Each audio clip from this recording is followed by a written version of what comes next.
करूँगी, मतलब मेरा ही प्रयास होगा कि मैं 5 मिनट में खत्म करूँगी प्राप्त फिर आपके बारे में।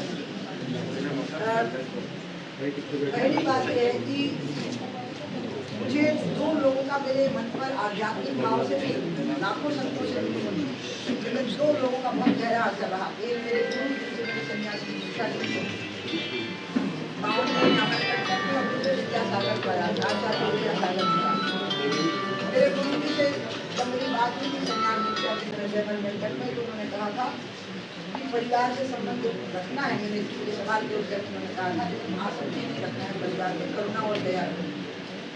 और विद्यासागर महाराज से जब मैं आखिरी में मिली, उसके बाद उन्होंने देह त्याग की, तो उन्होंने मुझे निर्देश दिया अब तुम भारतीय नाम को शासन करो, सारे भारत को समाप्त करो।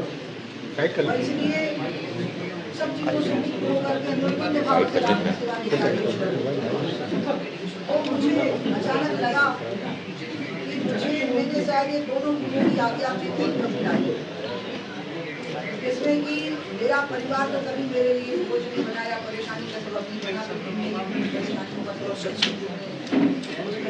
देखा बहुत लोग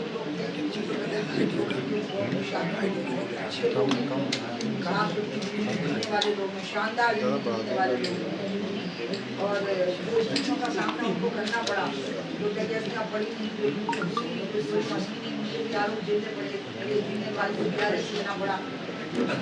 एक भाई बड़े गांव में रहते हैं, हटा दिया गया, और दूसरे भाई BRS के लिए आनंद और शांति से भाई साहब 15,000 बड़े और भाई नहीं है और एक वो पूर्व और मैं उनको बदल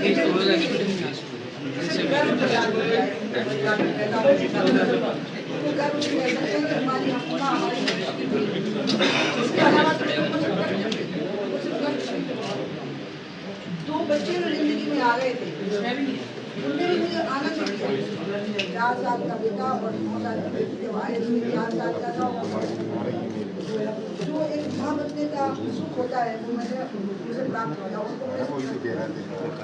इसलिए मैं उनके लिए बस कविता की 2 पंक्तियाँ अभी मैं सुन रही थी, उसमें एक शब्द बदल दिया मैंने, दुख की जगह पे नीर कर दूँगी मैं, नीर भरी जल की बदली उमड़ी कल की आज से। मैं प्यार से भरी के बदली थी, रोड पर बरस रही थी, मैंने जो कुछ उन पर बरसा सकती थी वो बरसाया है, जल उनका सिंचन किया है, लेकिन उस समय पर दर्जन दर्जन में बिजली भड़कना वो भी उन्हें झेला है। और अब जब वो 25 का हुआ, वो 25 की हुई, तो मैंने अपने बहुत स्नेहशील भाई के परिवार को सौंप दिया। उनके भविष्य का गठन अब आगे का आपको करना है।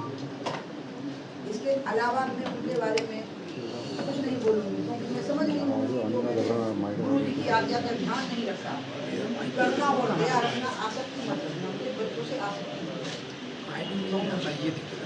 और दूसरी बात, विद्यासागर महाराज ने कहा था कि अरे तुम भारतीय बनो सिर्फ और पूरे भारत को अपने अंदर समा के चलो। और ये भी कहा कि बुआ, मौसी, चाची, ताई, मामी नाम से तुमको संबोधित नहीं होना। बोलो क्या नाम सुनना चाहती हो? मेरे को कहा क्या सुनना चाहती हो, मैं किस संबोधन से संबोधित किया जाए, आज तय हो जाए। महाराज ने कहा मुझे बिना कागज के और बिना नहीं रहनी में दिखाई महाराज, तो वहाँ का बहुत अस्वस्थ भी होती थी। तो म्यूजियम बैठे थे दोनों तरफ, वो म्यूजियम मुझे बहुत अपार स्नेह से छलक रहे थे। मेरे छोटे छोटे बच्चे मिनी को पढ़े लिखे आई और बड़े बड़े पढ़े लिखे बच्चे को संन्यास के साधक हो चुके थे। मैंने कहा जो म्यूजियम में करेंगे आज से वो करेगा। तो महाराज ने कहा बताओ तुम लोग, तो बोले दीदी माँ, ये दीदी माँ, दीदी और माँ भी मैं दीदी माँ ही मुझे रहना है, इसलिए मुझे कोई बुआ मौसी नहीं बोल पाएगा, चाची मामी को कोई नहीं करता, दादी नहीं करी संन्यास के लिए। इसके साथ परिवार की बात करूँगी, आप एक बात करेंगे, हमें दूसरी बात करें। मैं अभिनंदन करूँगी इंदौर और भोपाल का स्वच्छता हमेशा आगे बढ़ रही है। मैं मध्य प्रदेश का और उनके नगर निगमों में जो भी रहे, मेरे अपने जीवन में गंगा का आना बहुत बड़ी बात है। मैंने जो किया, मुझे शर्म आती है कि हमें आत्मस्तुतियों पर निंदा करनी पड़ती है।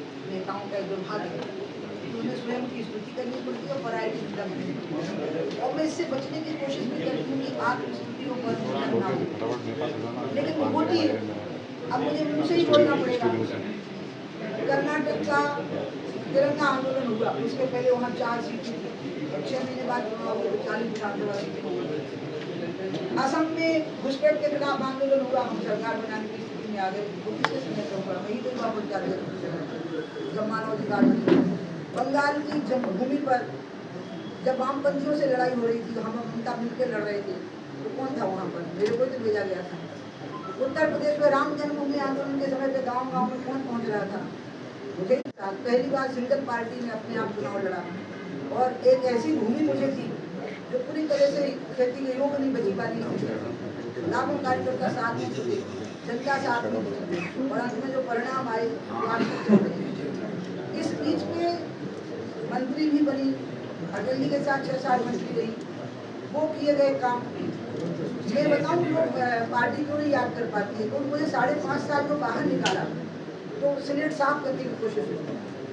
जैसे भीमपेट का कि वर्ल्ड हेरिटेज में कौन किया था, आप याद तो करिए वो समय। स्पोर्ट्स अथॉरिटी ऑफ इंडिया का रीजनल सेंटर यहाँ कौन लाया था, वो समय याद करिए।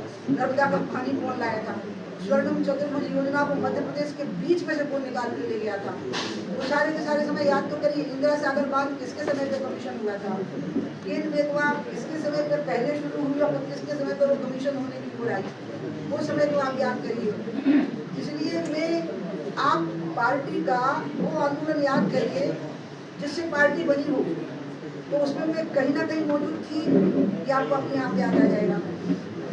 तो सिखों से पार्टी ने जो आज तक की यात्रा की है, उसमें हमारी अभिलाषा का परिणाम है कि मोदी जी प्रधानमंत्री बने, तीसरी बार भी इनको बहुमत हो जाता। मेरे को जब पार्टी लेने की बात आई, अब मैं खत्म करने वाली हूँ, तो उस समय पर मैं तो एनडीए में आने का आग्रह करूँ, मैं नहीं आना चाहती। देखो मेरा कहना था कि 5.5 सालों में जो हो गया है ये मिटेगा नहीं, मुश्किल से मिटेगा। तो हम अलग रहे और साथ रहे, लेकिन मेरी जिंदगी में एक ऐसे व्यक्ति हैं कि अब है नहीं, अशोक जी समझे, वो जो कह देते थे वो बिल्कुल मेरे लिए तो उनका एक बात होता था, नहीं बीजेपी में ही आना। तो जो कठिनाइयाँ नितिन गडकरी की वहीं घोषणा करने के बाद वो तो नितिन ही बताया कि मतलब मुझे खुद नहीं पता था कि उनकी ताकत रखी, विरोध से अपनी ताकत का भी अंदाज होता है कि आपका इतना विरोध हो रहा है, यानी आप ताकत रखती बल लगे लोगों को मिल जाने। तो उस समय पर नितिन गडकरी जी को हौसला बढ़ाने वाले तो मोदी जी ही थे, अमित शाह जी थे। इसलिए ये सोचना कि मोदी जी अमित शाह जी मुझसे नाराज रहते हैं, सब झूठ है, बेबुनियाद है, दुष्प्रचार है। हकीकत ये है कि मैंने स्वयं को कुछ समय के लिए अलग किया, उसका कारण गंगा थी, इसके कारण अलग किया। और अमित शाह जी से मेरी बात हुई, मेरे और अमित शाह के बीच में, और वो स्पष्ट बात हुई है कि गंगा से संबंधित जिम्मेवारी संसद में मिलेगी तो करूँगी, गंगा से संबंधित जिम्मेवारी सरकार में होगी तो करूँगी, अन्यथा मैं आपके लिए पूरे समय सहयोग मांगूंगी, एयरपोर्ट बनाने की क्षमता रखती होंगी, क्योंकि मेरा सपना पूरा हो रहा है कि मोदी जी प्रधानमंत्री है, देश में हमारी सरकार है, और मध्य प्रदेश में हमारी सरकार निरंतर बन रही है। मोदी जी मेरे नेता हैं, भारत मेरा देश है, और भारतीय जनता पार्टी मेरी पार्टी से अलग मुझे कोई नहीं कर सकता। मुझे भारतीय जनता पार्टी से कोई अलग कर ही नहीं सकता है, क्योंकि मैं उसके अंदर हूँ, वो मेरे अंदर है। तो जो भी ये कहेगा वो मूर्खतापूर्ण बात कर रहा है, वो अज्ञानतापूर्ण बात कर रहा है, वो बेबुनियाद बात कर रहा है। जैसे जल और तरंग अलग नहीं होते, मैं और भारतीय जनता पार्टी कभी अलग नहीं। जब मुझे अलग किया गया तो जो जलधारा थी मेरी अलग से, निर्मल गंगा की धारा, वो भी इसी आदर्श पर चल रही थी। मुझे वापस लाया गया तो हम फिर उसी आदर्श पर चल पड़े। तो इसलिए मैं आप लोगों से आज इसके लिए यहाँ पर जैसे काम के लिए मैंने आपसे बात करने के लिए मुझे ध्यान आया कि आज आप घर के लोग, मेरे को बड़ी दिक्कत है, मैं पढ़ना और बोलना एक साथ नहीं कर पाती, अब वो पढ़ना और बोलना नहीं हो पाएगा। तो आज मैं आपके बीच में ये कहना चाहती हूँ कि गंगा की अदालत लगेगी, गौ की अदालत लगेगी, गौ और गंगा प्रतीक्षा कर रही है, राम मंदिर बन चुका है।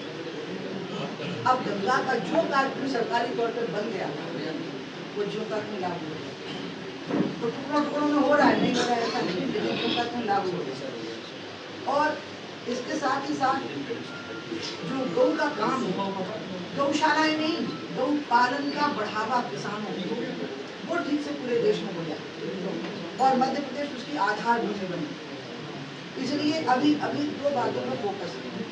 बाकी मेरी कमेटी की बात हुई है कि गंगा से संबंधित कोई जिम्मेवारी जब होगी, नहीं नहीं ये ऐसे ही काम करने को भारतीय जनता पार्टी की सदस्य हूँ, नेशनल एग्जीक्यूटिव की शायद उन्होंने कहा कि शायद मेंबर रहूंगी, और इसके अलावा मैंने कहा गंगा से संबंधित जो काम होगा तो वो कर दूंगा, और जब मुझे आत्मसंतुष्टि हो जाएगी तो मैं आपको कहूँगी कि अन्य जिम्मेवारी दी। इसके अलावा जो बोलेगा ना वो सब झूठ होगा, क्योंकि मेरे और अमित शाह जी की बात होगी, आपको ही बोल सकता है।